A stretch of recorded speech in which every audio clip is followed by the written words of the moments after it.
warahmatullahi wabarakatuh.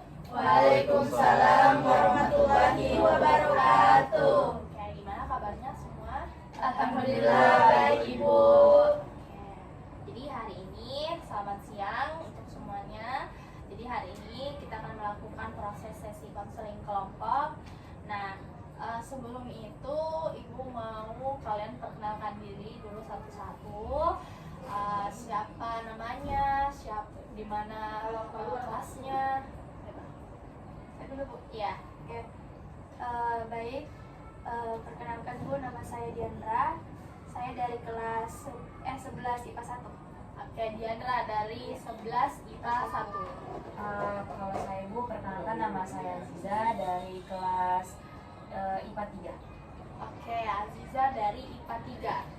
Oke, sampingnya Aziza. Baik Bu, perkenalkan nama saya Siti Nurchalisa Aprilia dari kelas 10 MIPA 2. Oke, Calisa dari 10 MIPA 2. Oh, IPA 2. Ya. Oke, sampingnya Calisa. Usai? Iya. Oke, usai. Assalamualaikum, perkenalkan nama saya Muhammad Farid Usman, saya berasal dari kelas 10 IPA 3. Oke. Panggilannya Rey ya? Rey. Oke, Pak. Padahal ini cuma tebak-tebak loh. Ya, Bu. Oke, Rey dari kelas berapa, Rey? 10 IPA 3 Ibu. Rey dari 10 IPA 3. Oke, sampingnya Rey. Itu yang sebelah kirinya Ibu. Baik Bu, saya Muhammad Ilham dari kelas 11 IPS 2. Oke. Ilham dari IPS 2. Ya. Sampingnya Perkenalkan nama saya Hairul Nisa, biasa dipanggil Nisa, dari kelas 11 IPS 1. oke. IPS 1 Ica ya. Jadi ada yang IPA, ada yang IPS. Jadi Ibu harap kalian semua bisa saling kenal walaupun beda-beda kelas ya. Betul. Jadi hari ini kita akan melakukan proses konseling kelompok yang dimana seperti yang Ibu sebarkan undangannya di kelas-kelas kalian. Nah, setelah Ibu asesmen kemarin, ternyata beberapa orang dari kelas kalian itu memiliki kepercayaan diri yang kurang gitu. Nah, seperti yang Ibu sampaikan di wali-wali kelas kalian, bahwasannya nanti ada beberapa anak-anak dari wali kelasnya itu untuk mengikuti proses konseling, dan itu adalah kalian semua ini gitu. Nah, jadi kita akan membahas mengenai kepercayaan diri. Nah, kepercayaan diri itu apa sih? Kepercayaan diri itu ketika kalian berani untuk berhadapan dengan banyak orang, mengurangi rasa cemas dan segala macam gitu. Nah, kita tidak akan fokus pada masalah terlalu dalam, melainkan tapi kita lebih ke arah solusi. Nah, apa yang sudah kalian lakukan dan itu berhasil, bagaimana kalian bisa melakukannya lagi dan bisa mendapatkan hasil yang jauh lebih baik dari sebelumnya. Oke. Nah, sebelum kita mulai, Ibu mau mengucapkan dulu Bismillahirrahmanirrahim. Dan Ibu mau mengatakan kalau dalam proses konseling itu ada beberapa asas, tapi yang lebih umumnya itu adalah asas kerahasiaan dan asas kesukarelaan. Nah, di mana asas kerahasiaan ini, informasi-informasi yang sudah kalian berikan nanti, ceritakan pada saat proses konseling, itu tidak akan disebarluaskan. Jadi hanya kita semua dan teman-teman kalian yang ada di sini. Dan Ibu harap kalian semua juga tidak membocorkan masalah-masalah teman-teman kalian, ya. Nah, jadi masalah kalian itu, cerita kalian hanya berfokus pada saat proses konseling ya, tidak boleh disebarluaskan. Begitupun dengan itu.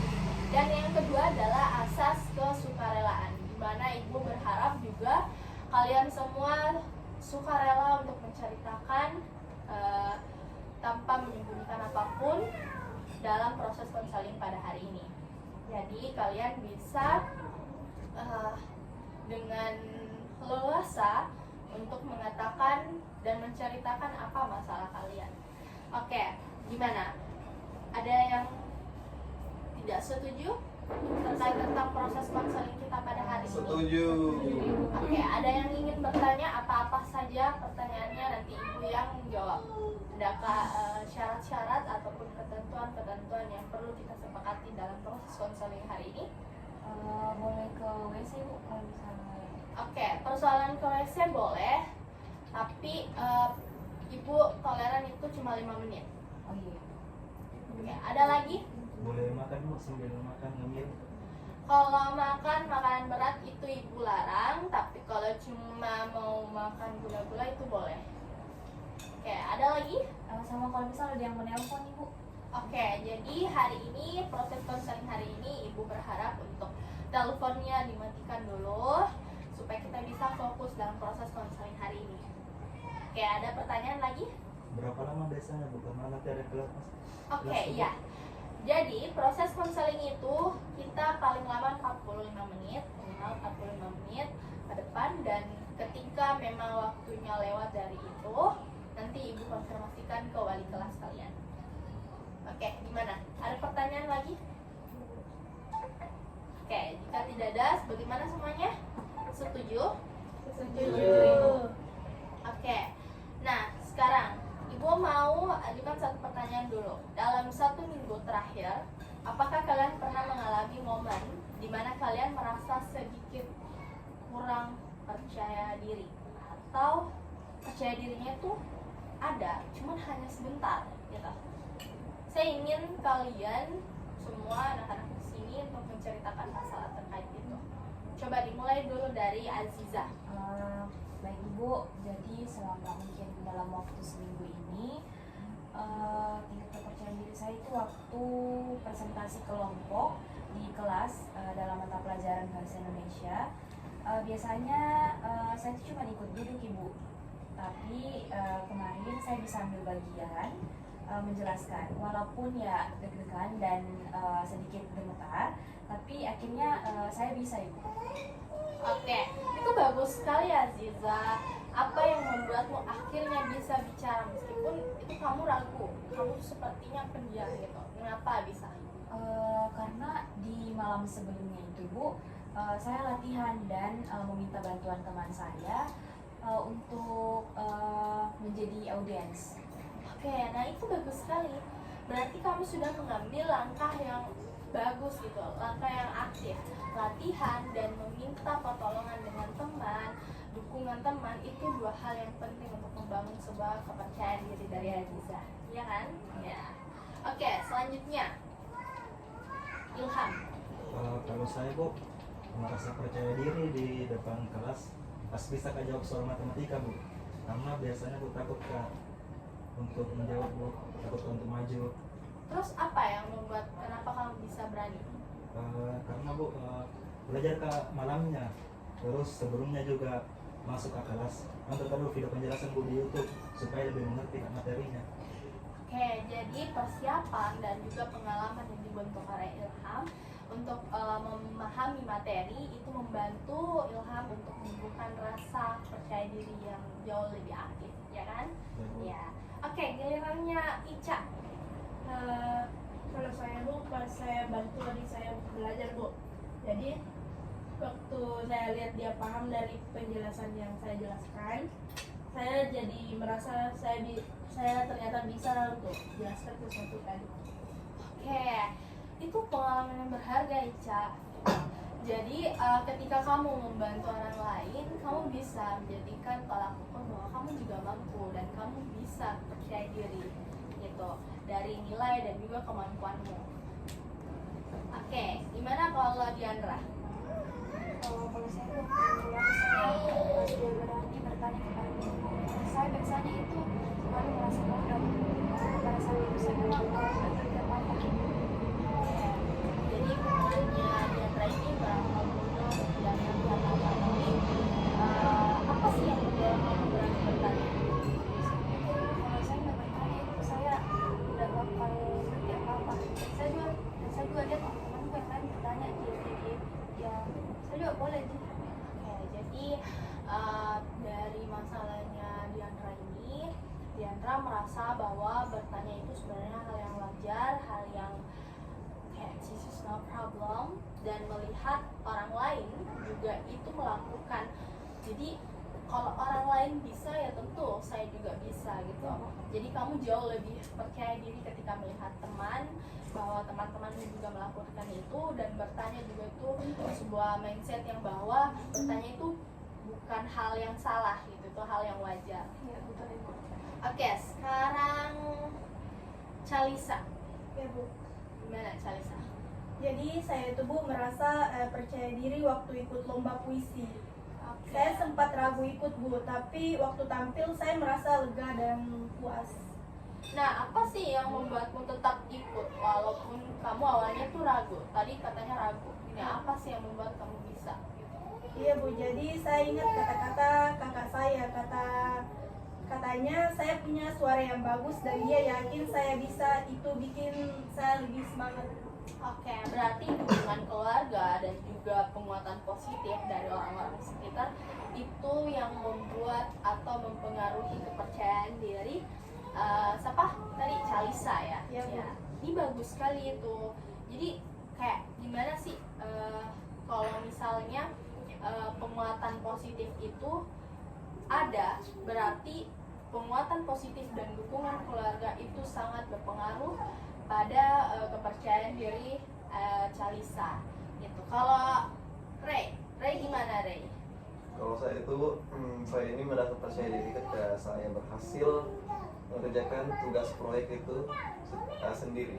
Karena kan pada dasarnya itu saya dulu suka nyontek atau dibantukan sama teman, tapi pada akhirnya saya bisa sendiri. Oke, jadi yang awalnya nih Ray suka dibantu sama orang lain, kayak ngerjain dari orang lain gitu, dibantu kerjakan tugasnya nih. Apa sih yang membuat Ray ini memutuskan untuk bisa nih, saya bisa nih kerja sendiri?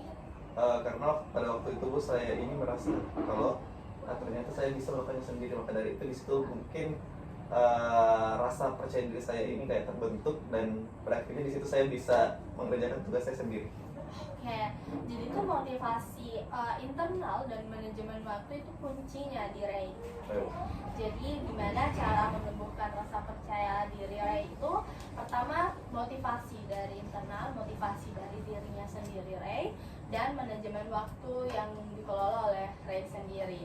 Itu hebat. Jadi gini, sekarang Ibu mau kalian bayangkan nih, ada skala 0 sampai 10. Nah, angka 0 itu artinya kalian tuh betul-betul ada di titik terpuruk terkait tentang masalah kepercayaan diri. Sedangkan kalau di skala 10 artinya kalian sangat percaya diri. Nah, Ibu mau kalian bayangkan di skala ini, kalian itu di posisi mana sih skalanya? Di angka berapa gitu? Kalian merasa bahwa kepercayaan diri kalian itu sampai mentaknya di sini jadi Ibu gitu. Siapa yang mau duluan? Angka berapa? Kalau saya di angka 4 Ibu. Oke, Diandra di angka 4. Yang Kalau lain? saya angka 6 Ibu. Oke, Aziza di angka 6. Kepercayaan diri Aziza di angka 6. Oke, saya Ica itu kepercayaan dirinya di angka 7. Iya. Yang selanjutnya siapa? Saya Bu, sama Oke. kayak Ica Bu, 7. Oke, kalau Calisa angka kepercayaan dirinya itu skalanya sama dengan Ica, 7. Yang lain? Kalau saya Bu 5 Bu. Oke, kalau Ilham 5 kepercayaan di titiknya Ilham itu skalanya 5 untuk kepercayaan dirinya. Kalau Ray? Kalau saya dulu sama 7 juga. Oke, 7 juga skalanya. Oke, semua skala yang kalian sudah tentukan tadi. Nah, Ibu mau kalian itu bayangkan nih, kalian bangun pagi-pagi dengan kepercayaan yang di diri yang baru. Nah, apa sih hal yang paling kecil namun signifikan yang akan kalian lakukan menunjukkan perubahan itu? Jadi gini, pikir satu langkah saja, apa saja yang kalian bisa lakukan minggu ini agar angka kalian sekalian sudah kalian tentukan itu bisa naik gitu, bisa naik dari 5 ke 6 ke 6 ke 7 ke ataupun 7 ke 8. Jadi apa sih langkah yang bisa kalian lakukan untuk minggu ini? Siapa yang mau pertama? Oke, Ica. Oke, langkah yang saya ambil itu saya mau bantu teman-teman saya untuk belajar. bukan cuma adik saya Bu. Mungkin saya akan ajak teman-teman saya untuk berdiskusi tentang pelajaran atau hal apapun. Oke, Ica merasa bahwa Ica akan melakukan bantu teman-temannya dan mengajak teman-temannya untuk berdiskusi. Oke, yang lain? Kalau saya Ibu, Oke, Aziza. saya mau lanjut pelatihan untuk presentasi di mata pelajaran lain. Mungkin saya akan terlebih dahulu mencoba untuk berbicara di dalam kelompok. Oke, latihan ya, latihan. Jadi Aziza merasa bahwa apa yang akan langkah pertama yang akan dia lakukan adalah percaya diri untuk berbicara di depan umum. Oke, siapa lagi? Oke, Ray. Kalau saya itu Bu, saya mau cicil-cicil tugas rumah saya atau PR supaya nanti pas ngumpulin itu lebih percaya diri lagi. Oke, jadi Ray ini dia sudah tahu, oh dia harus cicil-cicil nih tugas-tugas yang sudah diberikan dari guru-gurunya agar dia nanti jauh lebih pede, percaya diri kalau misalnya di depan banyak orang bahwa dia sudah kerjakan tugas itu. Ya. Oke, yang lain? Oke, Diandra. Jadi langkah yang mau saya ambil itu Bu, mungkin kedepannya apalagi bertanya di kelas minimal 1 pertanyaan lah satu ini. Oke, jadi langkah yang diambil Diandra itu mulai dari bertanya di dalam kelas ya, itu minimal 1 kali. 1 kali pertanyaan dalam 1 minggu. Oke, 1 kali pertanyaan dalam 1 minggu. Oke, yang lain? Saya Bu. Oke, Calisa. Jadi Bu, langkah-langkah yang mau saya ambil itu saya mau daftar lomba pidato minggu depan Bu. Katanya sih masih dibuka. Oke, jadi Calisa ini mau dia daftar pidato ya. Itu langkah awal yang dipilih oleh Calisa adalah mendaftarkan lomba-lombanya, gitu ya kan? Iya Bu. Oke, terakhir Ilham. Saya mau kamu lebih rajin belajar sama nonton video penjelasan Bu terkait materi sebelum kelas dimulai. Oke, jadi Ilham ini mengambil persiapannya itu lebih matang gitu. Jadi dia lihat video-video ya, Ilham video-video apa-apa saja materi yang sebelum mata pelajaran itu ada. Oke, saya semua yang kalian persiapkan itu sudah bagus. Aplaus dulu untuk diri sendiri. Oke, saya Ibu bangga dengan kalian semua. Hari ini kita bisa lihat bahwa setiap orang itu sebenarnya punya kekuatan dan pengalaman suksesnya masing-masing. Nah, walaupun kecil itu, tapi kalian sudah berusaha gitu. Kunci dari teknik yang sudah kita lakukan tadi dalam proses konseling ini, kita tidak bisa menunggu rasa percaya diri itu muncul, melainkan kita menciptakannya lewat dari langkah-langkah kecil yang kalian lakukan. Jadi minggu depan Ibu harap kita bertemu lagi. Kalian bisa catat dan refleksikan perkembangan kalian di buku-buku kecil kalian yang sudah Ibu bagikan tadi. Nah, jangan lupa sekecil apapun keberhasilan kalian tetap berharga dan layak untuk dihargai. Oke. Terima kasih untuk semuanya. Terima kasih sudah sukarela untuk menceritakan masalah-masalah kalian. Jadi hari ini sudah waktunya juga untuk kalian kembali ke dalam kelasnya. Oke, assalamualaikum warahmatullahi wabarakatuh. Waalaikumsalam warahmatullahi wabarakatuh. Terima kasih Bu.